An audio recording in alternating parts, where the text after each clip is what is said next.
रात्रीची वेळ होती. जंगलमध्ये चारी दिशांना भयंकर अंधार होता. दूर दूर पर्यंत एकही प्राणी दिसत नव्हता. तेव्हा जंगलाच्या बाहेर क्रूर सिंह आपल्या 3 साथी, 2 कोल्हे आणि 1 काळ्या मांजरी सोबत येतो. या जंगलातले प्राणी सगळे चविष्ट आहेत. चला आज जाऊन शिकार करूया. हो, त्यात काय विचारायचं, चला लवकर. काय चला चला, हा शेरसिंगचं जंगल आहे. शेरसिंग कोण आहे माहित आहे ना? अरे आम्ही तर लपून शिकार करू ना. पण जर त्याने आपल्याला बघितलं ना तर एकाच झटक्यात आपल्याला मारून टाकेल. हा तर बरोबर बोलतोय. आपण शेरसिंगच्या जंगलात नाही जायला हवं. तिथे जाणं म्हणजे मरणाला तोंड देण्यासारखंच आहे. शेरसिंगच्या घाबराने कोणाला जंगलामध्ये प्रवेश करायची हिम्मत नव्हती आणि तेव्हा सारे खुखार प्राणी तिथून निघून जातात. पुढच्या दिवशी शेरसिंग त्याच्या गुफ्याच्या बाहेर बसला होता. तेव्हा तिथे जंगलातले काही प्राणी येतात. वाट लागली शेरसिंग. काय झालं हरिण? महाराज, आज सुद्धा जंगलातून एका प्राण्याच्या हत्येची बातमी आली आहे की कोणीतरी त्याला मारून खाऊन टाकलेला आहे. महाराज, काहीतरी करा महाराज, काहीतरी करा. बाहेरचे खुकार प्राणी येऊन आमच्या साथीदारांना मारत आहेत. हो महाराज, ते वादळासारखे जोरात येतात आणि जसे येतात तसेच निघून जातात. मी इथे असताना त्यांची एवढी हिम्मत? आम्हाला तुमच्या ताकदीवर पूर्ण विश्वास आहे शेरसिंग. तुमची दहशत एवढी आहे महाराज की कोणीही असं सोप्या पद्धतीने आपल्या जंगलात घुसण्याची हिम्मत नाही करणार. तुम्ही सगळे काळजी करू नका. तुम्हा सर्वांचं रक्षण करणं हे माझं कर्तव्य आहे. आम्ही खूप भाग्यशाली आहात महाराज की आम्हाला तुमच्यासारखा राजा मिळाला. सारे प्राणी तणावमुक्त होऊन आपल्या आपल्या घरी जातात. दुसऱ्या दिवशी माकड, कोल्हा, हरण आणि गाढव गोष्टी करत होते. मित्रांनो, बोर खाण्याचं मन होत आहे. बोला काय करायचं? बघ बल्लू, जंगलाच्या बाहेर जाणं ठीक नाही आहे, कारण जंगलाच्या बाहेरचा इलाका खतऱ्याने भरलेला आहे. आपल्याला शेरसिंगला विचारल्याशिवाय बाहेर नाही गेलं पाहिजे. आता आपण लहान नाही आहोत. अशा छोट्या छोट्या गोष्टी शेरसिंगला का विचारायच्या? हो, आता आपल्याला कोणालाही घाबरण्याचं काही कारण नाही. चला. 4ही मित्र शेरसिंगच्या परवानगीशिवाय झाडे तोडायला जंगलाच्या बाहेर जातात. मित्रांनो, हा इलाका खतरनाक आहे. लवकरात लवकर झाडे घेऊन आपल्याला निघायला पाहिजे. तेव्हा अचानक दुसऱ्या जंगलातले सिंह, चित्ता, कोल्हा आणि हायना येऊन त्यांना घेरतात. याला म्हणतात नशीब. आज शिकार स्वतः चालत चालत आमच्याकडे आलेले आहेत. अरे बापरे, हे सगळे कुठून आले? हा, इथे यांना वाचवायला शेरसिंग नाही येऊ शकत, म्हणून घाबरण्याचं काही कारण नाही. हो, आता आपण यांचे तुकडे करून करून यांना खाऊ. आपल्याला मरणाच्या दारात बघून जीव वाचवायचा असेल तर चला पळा इथून. 4ही पण मित्र पळायला लागतात आणि त्यांच्या मागे ते क्रूर प्राणीही पळू लागतात. तो बघा गुफा, चला गुफ्यामध्ये जाऊया. 4ही प्राणी आपला जीव वाचवण्यासाठी गुफ्यामध्ये जातात आणि गुफ्याच्या दरवाजाला दगडाने बंद करतात. थोड्याच वेळात क्रूर प्राणी तिथे येतात. कुठे गेले हे सगळे? आतापर्यंत इथेच होते. इथेच कुठेतरी लपलेले असतील. आपण इथेच बसून त्यांची वाट बघायची. ते इथून जातील तरी कुठे? सगळे क्रूर प्राणी गुफ्याच्या बाहेर त्यांची वाट बघतात. तिथेच माकड आणि त्याचे मित्र गुफ्याच्या मध्येत लपून बसलेले असतात. तेव्हाच तळ्यातून बघून हिरण बोलली, ही सगळी तर बाहेरच उभी आहेत. आता आपण बाहेर कसे निघणार? या गुफ्यामध्ये तर माझा दम घुटत आहे. जिवंत राहायचं असेल तर आपल्या सर्वांना इथेच थांबावं लागेल. अशीच खूप तास निघून जातात. मला तर खूप भूक लागली आहे. मला जेवण नाही भेटलं तर मी मरून जाईल. तू काळजी करू नकोस. जर तू मेलीस तर मी तुझा देह आपल्या पाठीवर टाकून घरी घेऊन जाईन. अरे गाढवा, ही काही मस्करीची गोष्ट नाहीये. सॉरी. ठीक आहे.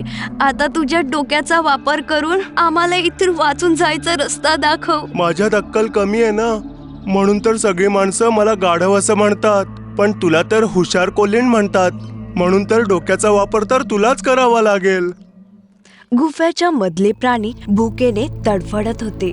तेव्हा बाहेरचे प्राणी म्हणतात, हे बघा, आता रात्र होणार आहे, म्हणून आपल्या सर्वांना घरी जावं लागेल. तेव्हाच गुफ्यामधून काही आवाजे त्यांना बाहेर ऐकायला येतात. काहीच वेळात हे लोक इथून निघून जातील आणि आपण तेव्हाच बाहेर निघू.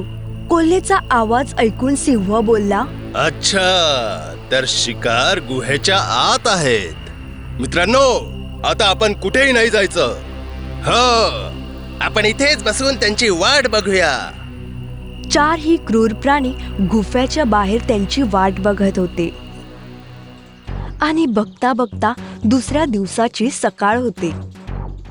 महाराज, कालपासून माझी हिरणी घरी नाही आली आहे. मला तिची काळजी वाटते. माझी लांडगीण सुद्धा कालपासून घरी नाही आली आहे महाराज. माझे बाबा सुद्धा यांच्याच बरोबर गेले होते. ते सुद्धा परत नाही आलेत. माझे बाबा सुद्धा. सगळ्यांची विनंती ऐकून शेरसिंग म्हणाला, एकाच वेळी 4 प्राणी गायब झालेत. याचा अर्थ त्यांना कोणी मारलं नाहीये. हो, कदाचित ते जिवंत असू शकतील. आपल्याला लवकरात लवकर त्यांना शोधावं लागेल. इथे गुफेच्या बाहेर उभे क्रूर प्राण्यांचा संयम तुटतो. आता ते जास्त वेळ वाट नाही बघू शकत. आता मी आपल्या शिकारीची जास्त वेळ वाट नाही पाहू शकत. तर मग आता काय करायचं सरदार? गुहेसमोरचा दगड हलवूया आणि आपण गुहेच्या आत जाऊया. गुफ्याच्या तळ्यातून बघून घाबरून हिरण म्हणाले, हे देवा, ते लोक गुफ्याचा दगड काढून मध्येत यायचं बोलत आहेत. हे ऐकून चारही प्राणी घाबरून जातात. जर जिवंत राहायचं असेल तर काही करून आपल्याला आपला संदेश शेरसिंग पर्यंत हा पोचवावाच लागेल. पण आपण त्यांच्यापर्यंत संदेश कसा काय पोहोचवायचा? गाणं गाऊन. तू आपल्या बेसुऱ्या अंदाजात गाणं गायचं तर शेरसिंग पर्यंत आपला संदेश नक्कीच पोहोचेल. जीव वाचवण्यासाठी गाढव गाणं बोलायला लागतो. अहोची, अहोची, शेरसिंग लवकर इथे या आणि आम्हा सर्वांचा जीव वाचवा. अहोची, अहोची. गुफाच्या बाहेर क्रूर प्राणी दगड काढायचा प्रयत्न करत असतात. तिथे शेरसिंग आपली फौज घेऊन त्या चारांना शोधायला निघतात. तेव्हा त्याच्या कानी एका गाढवाचा आवाज येतो, शेरसिंग लवकर या, इथे येऊन आमचा जीव वाचवा. अहोची, अहोची. अरे, हा तर आपला बेसुरा गायक गाढवाचा आवाज आहे. हो महाराज, हा आवाज तर या बाजूनेच येतोय. सगळे आवाजाच्या दिशेने जातात. तिथे क्रूर प्राणी दगड काढत असतात. या लोकांनी त्या गुहेसमोरून हा दगड हलवला. गाढवा, जीव वाचवायचा असेल तर जोर जोरात गा. अहोची, अहोची, शेरसिंग इथे लवकर या, इथे येऊन आमचा जीव वाचवा. अहोची, अहोची, लवकर या शेरसिंग. आता तुम्हाला कोणीही नाही वाचवू शकणार. जेव्हा सिंह त्यांना मारायला पुढे जातो तेव्हा शेरसिंग येतो. थांबा, शेरसिंग अजून जिवंत आहे. जोपर्यंत मी जिवंत आहे तोपर्यंत तू यांना काहीही करू शकणार नाहीस. अरे बापरे, शेरसिंग इथे कसा आला? मी बोललेली होती ना, जिथपर्यंत शेरसिंग आहे आपल्याला काहीच होणार नाही. माझ्या जंगलवासियांना जर कोणी मारण्याचा प्रयत्न करत असेल तर मी त्यांना जिवंत नाही सोडत. तुझी हिंमत कशी झाली माझ्या जंगलवासियांना बंदी बनवण्याची? तेव्हाच शेरसिंग त्या क्रूर सिंहावर आक्रमण करतो.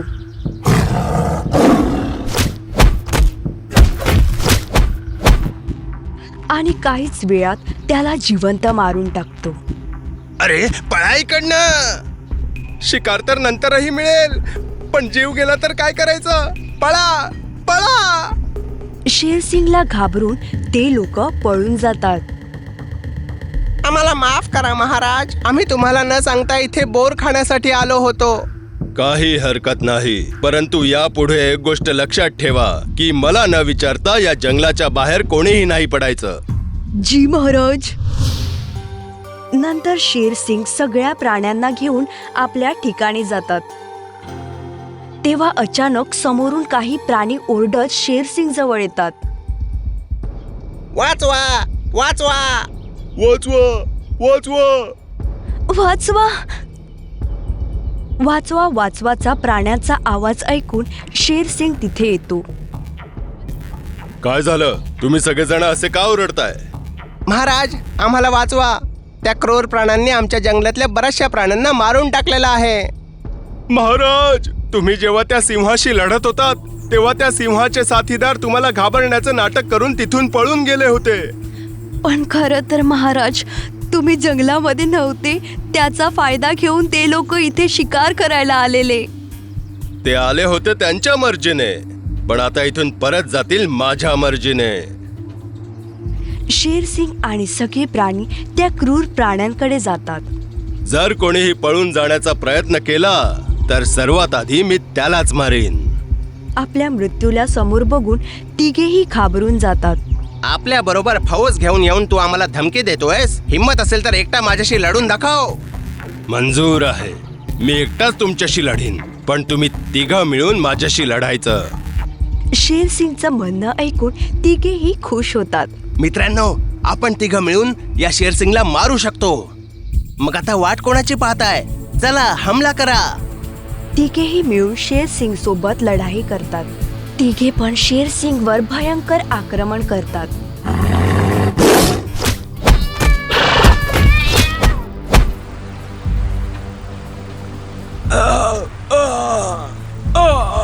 तिघांसोबत एकटा युद्ध करण्याच्या शानमध्ये शेरसिंग खूप जखमी होतो आणि त्याची मृत्यू होते. हे बघून जंगलातले निवासी खूप रडू लागतात. आपले राजा मेले. शेरसिंग उठा ना, उठा शेरसिंग. शेरसिंगच्या मृत्यूनंतर तिन्ही क्रूर प्राणी ताब्यात येतात. तुमच्या राजाला आम्ही मारून टाकलेला आहे आणि त्यामुळेच यापुढे जर तुम्हाला आता जिवंत राहायचं असेल तर आजपासून आमच्या चीता सिंगला आपला राजा मानावं. जर तुम्ही लोकांनी मला राजा नाही मानलं तर मी तुम्हा सर्वांना मारून खाऊन टाकेन. देवा रे, काहीतरी चमत्कार दाखवा. आमच्या राजाला काही करून परत जिवंत करा. शेरसिंगला काही नाही होऊ शकत. उठा शेरसिंग, उठा शेरसिंग, उठा उठा. तुमच्या शेरसिंगला तर मी एखाद्या कुत्र्यासारखं मारलेलं आहे.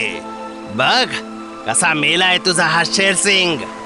जंगलातले सगळे निवासी खूप रडत असतात. तेव्हा कोल्हा जशी अस्वलाला मारायला जातो तेव्हा अचानक पाठीमागून कोणीतरी येऊन कोल्ह्याला जोरात धक्का मारून खाली पाडतो. तेव्हा सगळे पाठीमागे वळून बघतात तर शेरसिंग जिवंत होता. शेरसिंग अजूनही जिवंत आहे.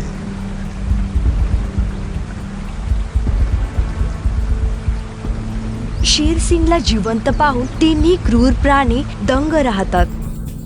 हे हे हे हे कसं काय संभव आहे? असं कसं काय होऊ शकतं? शेरसिंगचा देह तर तिकडेच पडलेला आहे. मग शेरसिंग परत जिवंत कसं काय होऊ शकतो? आता कळेलच तुम्हाला. तेव्हाच शेरसिंग मेलेल्या सिंहाच्या चेहऱ्यावरून मास्क हटवतो तर तो कोल्ह्यांचाच साथी क्रूर सिंह होता. आपल्या साथीदाराचा देह बघून सारे क्रूर प्राणी दंग राहतात. अरे, हा तर आपला साथीदार सिंह आहे. याचा अर्थ आपण आपल्या साथीदाराला मारून टाकलेला आहे. पण असं कसं काय होऊ शकतं? मी सांगतो तुम्हाला. एक दिवस जेव्हा मी जंगलाकडे येत होतो तेव्हा एका झाडामागे लपलेल्या या सिंहाला मी पाहिलं होतं. आज मी शेरसिंगच्या या जंगलात जाऊन त्याच्या सगळ्या साथीदारांना मारून टाकीन. अच्छा, हा सिंह तर माझ्या सगळ्या जंगलवासियांना मारण्याचा प्लॅन करतोय. तेव्हा शेरसिंग सिंहाला पकडतो.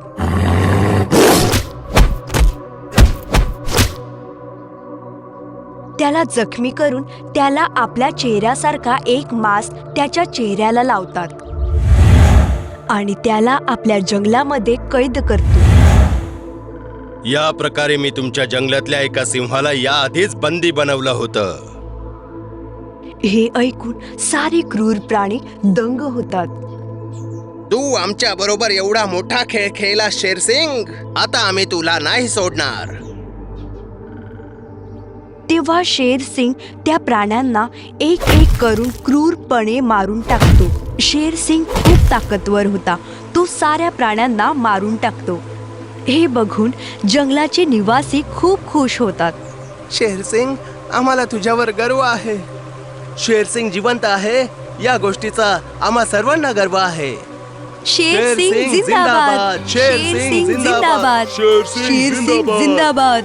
त्याच्यानंतर सगळे शेर सिंगचा आभार मानतात. ज्याच्यानंतर शेर सिंग आणि त्याचे निवासी जंगलामध्ये खुशी खुशीने राहू लागतात. एका विशाल पहाडाच्या खाली उभा शेर सिंग वर लागलेल्या मधुमक्खीच्या पोळ्याला बघून म्हणाला, मध तर खूप चांगलं आहे, पण एवढ्या वर जाऊन मी हे मध कसं काय काढू? शेर सिंग आपला मित्र अस्वल ह्याची चिंता करत म्हणाला. अस्वलाला मध देणं खूपच गरजेचं आहे, नाहीतर तो मरेल. शेर सिंग साठी झाडावर चढणं कठीण होतं. तेव्हा तिथे बल्लू माकड येतो. असं काय घडलंय महाराज? आज तुम्ही आमच्या माकडांच्या ठिकाणावर आला आहात. मी माझा मित्र अस्वलाचा जीव वाचवण्यासाठीच इथे आलेलो आहे. यासाठी तू माझी मदत करू शकतोस का? तुमच्यासाठी तर मी माझा जीव सुद्धा देऊ शकतो महाराज. सांगा, मला काय करावं लागेल? हे बघ, तो मधमाशांचा पोळा बघतोयस? हो, तू तिथे जाऊन मला मध आणून देऊ शकतोस? नक्कीच महाराज, मी लगेच आणून देतो. नंतर माकड उडी मारून झाडावर चढतो आणि मधाचा पोळा जसा हातामध्ये घेतो त्याला खूप साऱ्या मधुमाशा चावतात. काय झालं बल्लू? काही नाही महाराज. नंतर बल्लू मधुमाशींचा पोळा घेऊन खाली येतो. हे घ्या महाराज. हे तुझ्या हाताला काय झालं? मला मधमाशा चावल्या महाराज. क्षमा कर मला मित्रा, माझ्यामुळे तुला हा त्रास झाला. त्यात काही नाही महाराज. खरं तर माझा मित्र अस्वल्याचा जीव वाचवण्यासाठी त्याला मध देणं जास्त गरजेचं आहे, आणि तू माझी मदत केलीस त्याबद्दल खूप खूप धन्यवाद. आणि हो, आयुष्यात कधीही माझी गरज भासली तर बिंदास माझ्याकडे ये. नंतर शेर सिंग मध घेऊन अस्वलाकडे जातो. अस्वला, हे बघ तुझ्यासाठी मी काय आणलंय. माझ्या मित्रा, तुझा जीव वाचवण्यासाठी मी मध आणलंय. तुम्ही मध आणण्यासाठी थोडा उशीर केला महाराज. आता मी नाही वाचू शकणार. असं नको बोलूस मित्रा. हे घे, यातलं थोडंसं मध खा. शेर सिंग भालूला मध भरवतो, परंतु मध खाताच अस्वल मरून जातो. डोळे उघड अस्वला, डोळे उघड. डोळे खोळा अस्वल भाऊ. तू मला सोडून नाही जाऊ शकत मित्रा. डोळे उघड, डोळे उघड अस्वला. अस्वल कायमचा डोळे बंद करून ह्या दुनियेतून निघून गेला होता. मला माफ कर मित्रा, मी तुझ्यासाठी काही नाही करू शकलो. सगळे अस्वलाच्या मरण्याचा खूप पश्चाताप करत होते. काही दिवसांनी एका जागी बसून काही प्राणी गोष्टी करत असतात. शेर सिंगने अस्वलाला वाचवण्याचा खूप प्रयत्न केला, परंतु अस्वल नाही वाचला.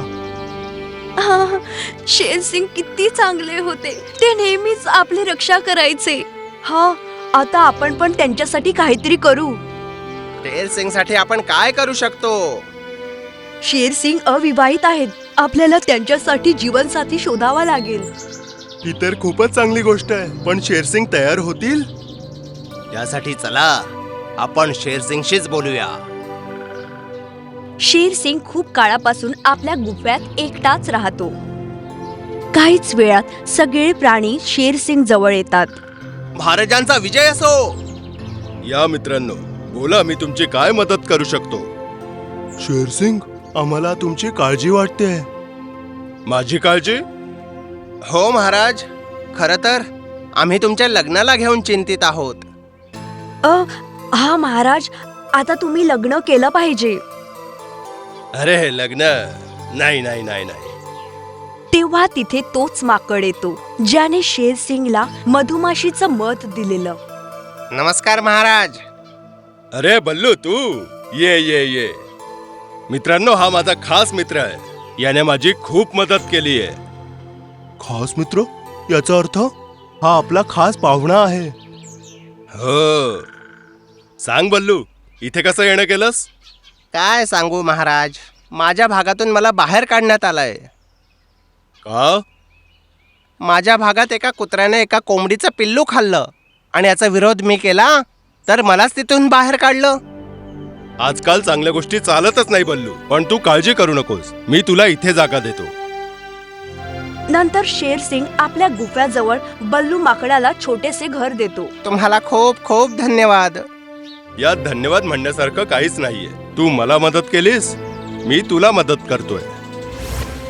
असेच काही दिवस जातात आणि एक दिवस बल्लू माकड जेव्हा बाहेर बसलेला असतो तेव्हा हत्ती काही फळे घेऊन येतो. बल्लू, हे घे. हे फळं शेरसिंगने फक्त तुझ्यासाठीच दिलेत. हो, आणि त्याबरोबर हेही सांगितलंय की तुला कुठल्याही गोष्टीची गरज असेल तर आम्हाला सांग.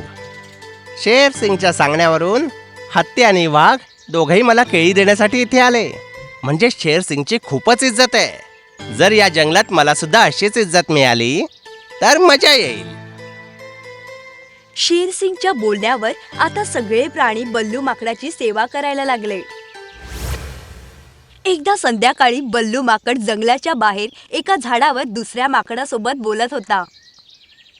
मला इथे का बोलवलंयस बल्लू? झाडांवर उड्या आपण बऱ्याच मारल्या आहेत. आता वेळ आली आहे राज्य करण्याची. पण तुला राजा कोण बनवणार?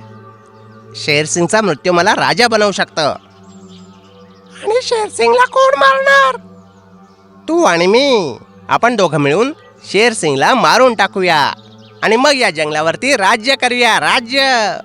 पण आपण त्याला मारायचं कसं?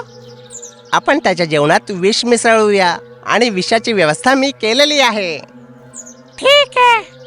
दोन्ही माकडांनी शेरसिंगला मारण्याचा प्लॅन बनवला होता, परंतु त्यांची गोष्ट झाडाखाली उभी हरण ऐकते. हे लोक शेरसिंगला मारायचा प्लॅन बनवत आहेत. ही गोष्ट लवकरच शेरसिंगला सांगावी लागेल.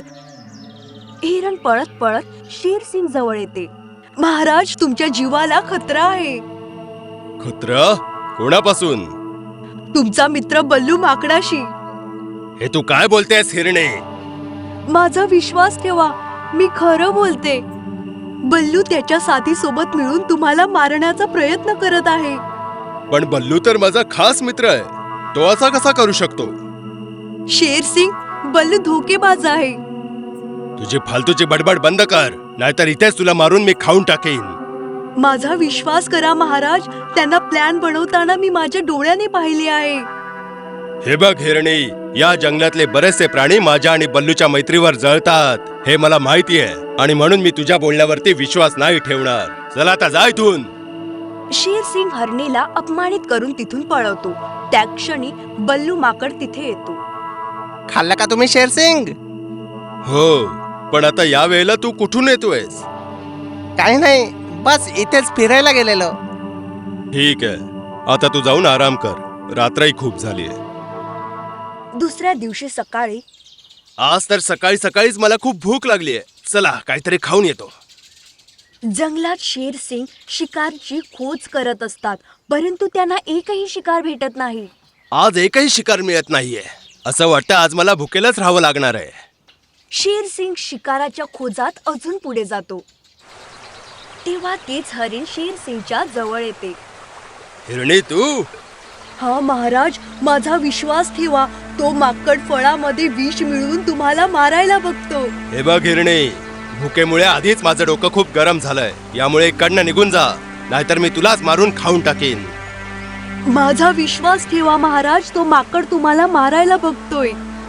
आज मी तुझा किस्सा संपवतो हिरणी. शेरसिंग रागात येऊन हरणीला दबचतो. महाराज, मरताना प्राणी कधीच खोटं बोलत नाही. तो माकड तुम्हाला मारायला बघतोय.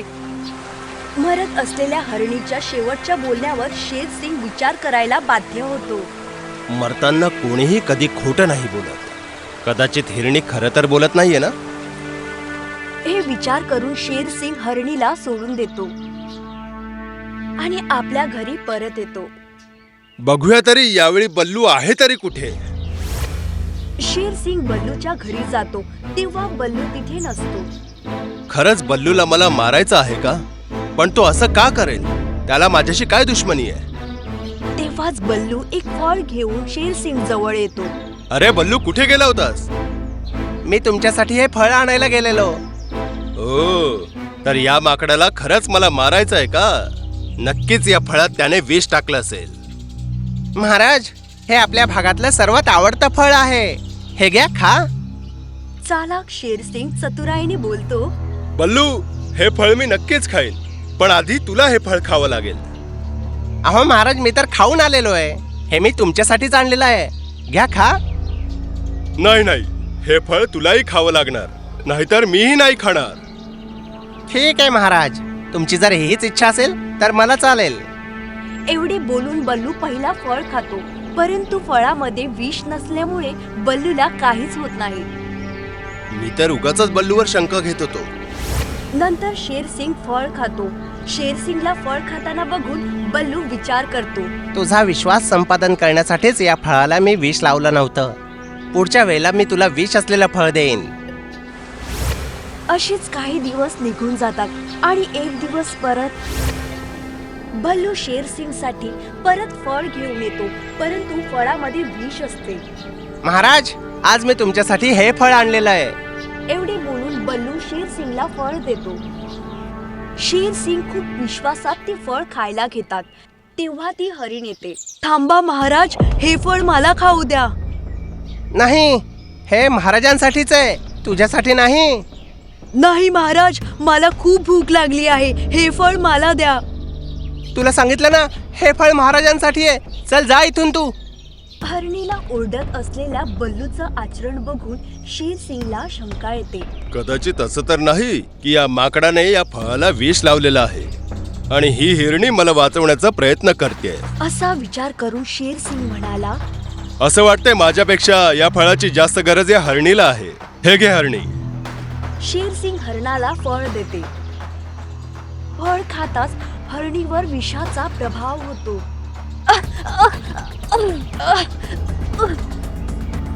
महाराज, मी तुम्हाला सांगितलं होतं ना की ह्या गद्दाराने तुम्हाला मारायला या फळामध्ये विष मिळवलं आहे. एवढे बोलून हरणीचा मृत्यू होतो. बल्लू, तुझं नाटक संपलेलं आहे. तुझं विष लावलेलं फळ खाऊन ही मेलेली आहे. हे काय बोलताय तुम्ही महाराज? मी फळात विष का टाकीन? हरणी मला सारखं सारखं सांगत होती की तू खोटारडा आहेस, पण मी तिच्या बोलण्यावर विश्वास नाही ठेवला. पण आता मला हे कळलेलं आहे की तू मला मारायला आलेला आहेस. शेरसिंगचा आवाज ऐकून सगळे प्राणी तिथे येतात. मित्रांनो, या गद्दाराला रशीने बांधा आणि होल असलेल्या होडीत टाकून समुद्रात सोडून या. मला माफ करा महाराज, मी खूप मोठी चूक केली होती. शेरसिंगचा आदेश मिळताच सगळे प्राणी बल्लू माकडाला रस्सीने बांधून भोगद्यावाल्या बोटीमध्ये बसून म्हणतात, गद्दार माकडा, या होडीला होल आहे. हळूहळू या होडीत पाणी भरेल आणि त्यानंतर तू देवा घरी जाशील. मला वाचवा, मला या होडीतून बाहेर काढा, वाचवा मला. नंतर वाघ आणि चित्ता बोटीला समुद्राच्या मध्ये जाऊन सोडतात. भोगद्यामुळे बोट हळूहळू डुबायला लागली. ही होडी तर थोड्याच वेळात पाण्यात बुडेल. वाचवा, वाचवा, मला वाचवा. आता समुद्रामध्ये पाण्याच्या शिवाय दूर दूरवर काहीच नव्हतं. वाचवा, वाचवा मला.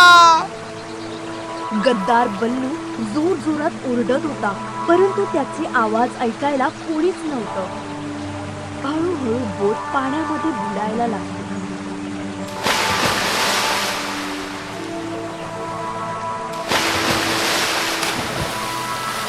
आणि बोट डुबून जाते.